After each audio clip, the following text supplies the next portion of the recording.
Things hurting. And it is because of all of this stuff that they've done to us.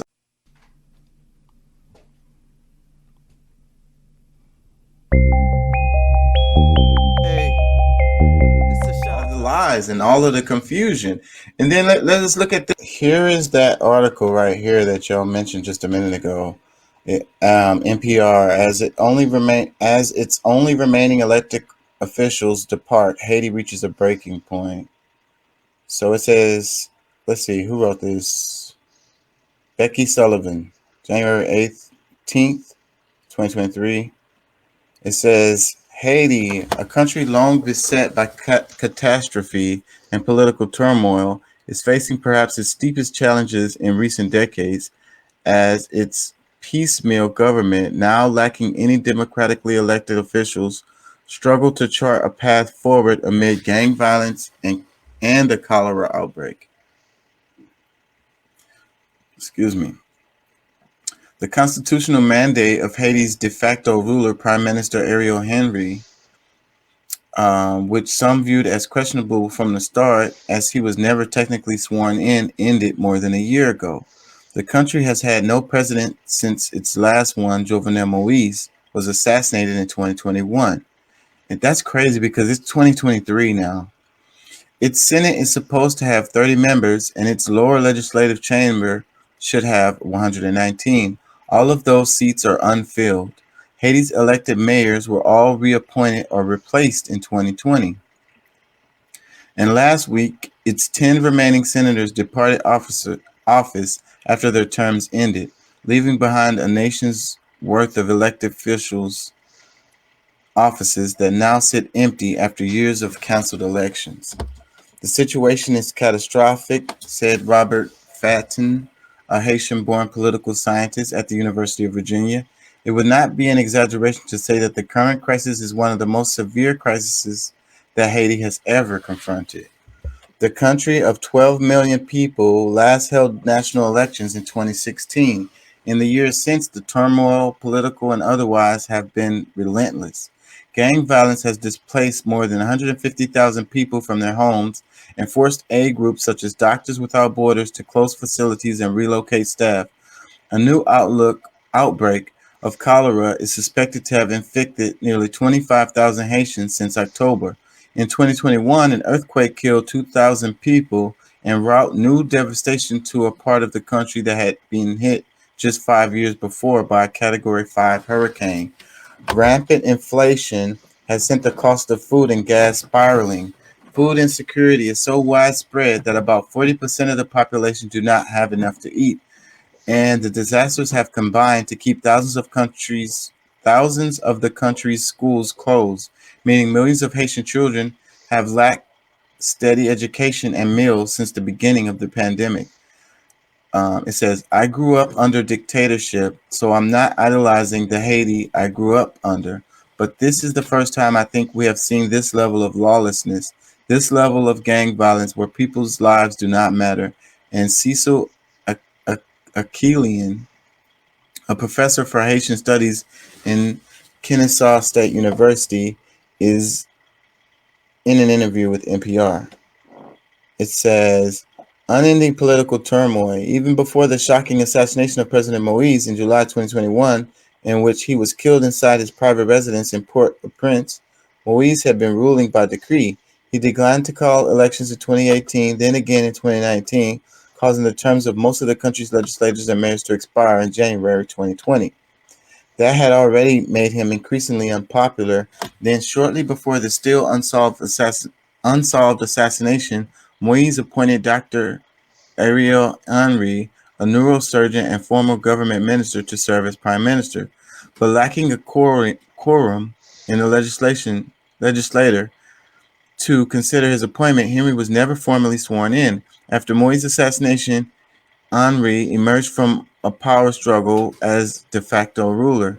Even that shaky constitutional backing ended long ago. Haiti's constitution requires elections to be held within 120 days of a presidential vacancy, a period that ended November 2021. Now Henry stands alone at the head of a fractured, weakened government that appears powerless to address the country's many challenges: gang violence, cholera, inflation. It's a collapse, said Patrice Dumont, one of the 10 senators who departed office this month. Speaking to NPR last fall, Dumont said rampant corruption had kept Haiti from making progress. The situation that we're facing now is made because of the bad choices made by Haitian actors, Haitian political leaders, Dumont said. A small group of elites have long controlled Haiti's ports, customs, and government welfare agencies, he said, and they live almost in paradise, even as millions of Haitians live in poverty, he said.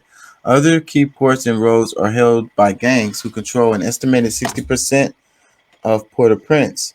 Dumont compared Haiti with its widespread social injustice and wealth inequality to a pressure cooker always at threat of explosion.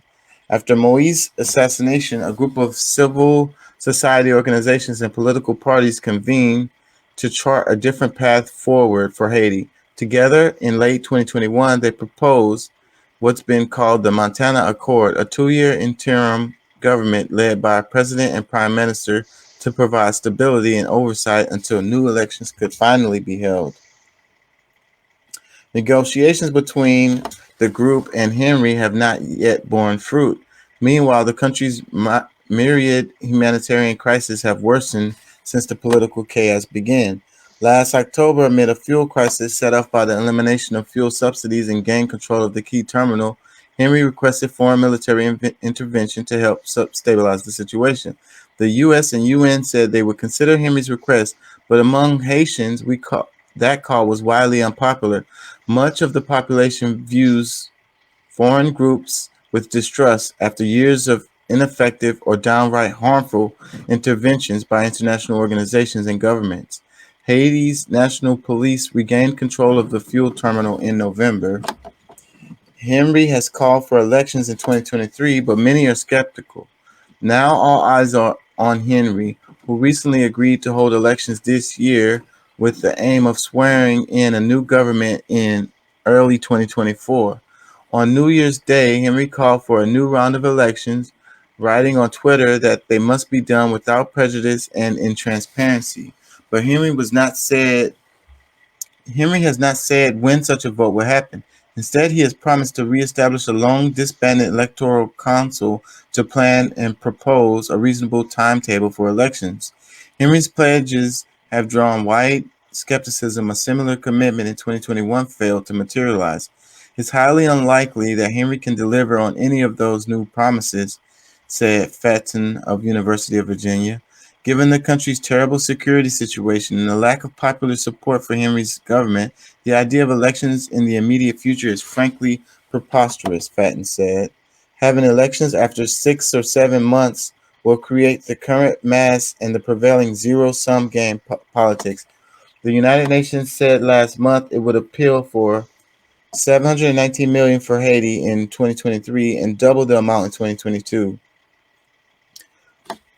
Ulrika Richardson, the UN humanitarian coordinator in Haiti, said last month that efforts to combat the worsening crisis would be ineffective unless the root cause of Haiti's problems are addressed.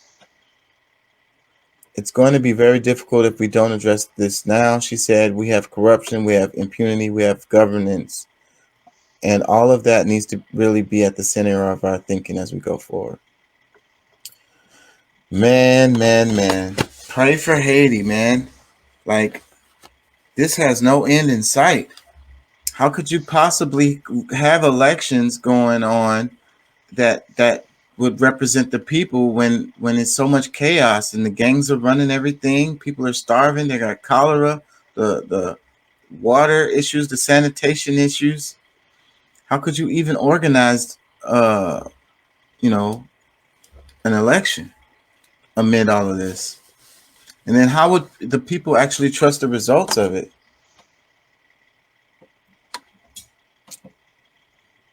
What do y'all think? Am I losing y'all? Man, I don't even know what to say. I mean, the article said a lot. Some of the stuff they said talk about. Uh, it said Haiti gained control of the fuel depots. That was after the United States NATO came in.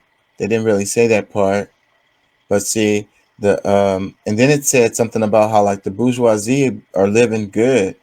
So you still have the bourgeoisie community in Haiti that are still living good within all of this mess, and the people are still suffering. The majority of the people are suffering.